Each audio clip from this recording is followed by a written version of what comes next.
بسم اللہ الرحمن الرحیم۔ السلام علیکم دوستو۔ ایک مرتبہ صحابہ کرام رضی اللہ تعالی عنہ نے حضور پاک صلی اللہ علیہ وسلم سے عرض کیا کہ اے اللہ کے رسول، ہمیں اپنے بارے میں کچھ بتائیے۔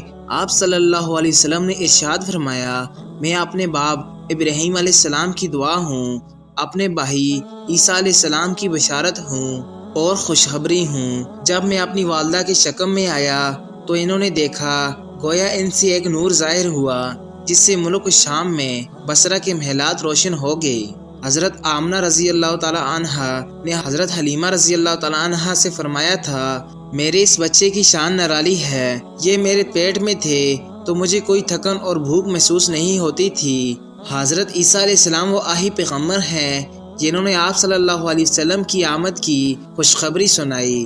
اس خوشخبری کا ذکر قرآن مجید میں بھی ہے۔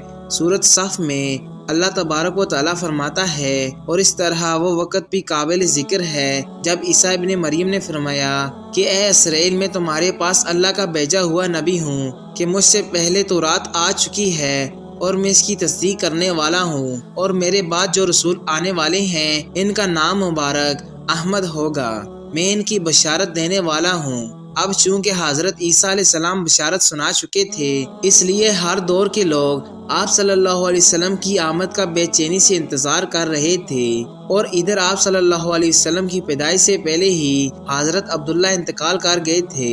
سابقہ کتب میں آپ صلی اللہ علیہ وسلم کی نبوت کی ایک علامت یہ بھی بتائی گئی ہے کہ آپ صلی اللہ علیہ وسلم کے والد کا انتقال آپ کی ولادت سے پہلے ہو جائے گا۔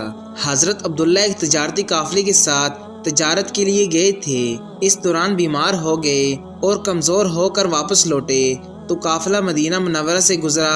حضرت عبداللہ اپنے ننہال یعنی بنو نجار کے ہاں ٹھہرے۔ ان کی والدہ بنو نجار سے تھی، 1 ماہ تک بیمار رہے اور انتقال کر گئے، انہیں وہیں دفن کر دیا گیا۔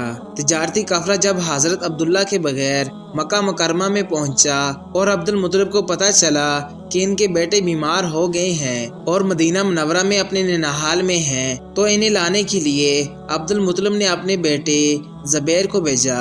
جب یہ وہاں پہنچے تو حضرت عبداللہ کا انتقال ہو چکا تھا، مطلب کہ آپ صلی اللہ علیہ وسلم اس دنیا میں اپنے والد کی وفات کے چند ماہ بعد ہی تشریف لائے۔ حضرت ابن عباس رضی اللہ تعالی عنہ کہتے ہیں کہ حضور پاک صلی اللہ علیہ وسلم اس دنیا میں تشریف لائے تو آپ کی انو نال کٹی ہوئی تھی۔ انو نال کو بچہ پیدا ہونے کے بعد دائیاں کاٹتی ہیں۔ عبد المطلب یہ دیکھ کر بے حد حیران ہوئے اور خوش بھی ہوئے۔ وہ کہا کرتے تھے، میرا بیٹا نرالی شان کا ہوگا۔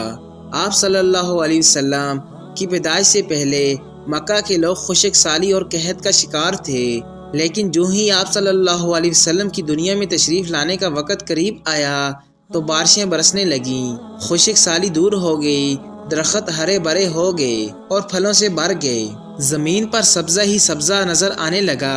پیدائش کے وقت آپ صلی اللہ علیہ وسلم اپنے ہاتھوں پر جھکے ہوئے تھے، سر آسمان کی طرف تھا۔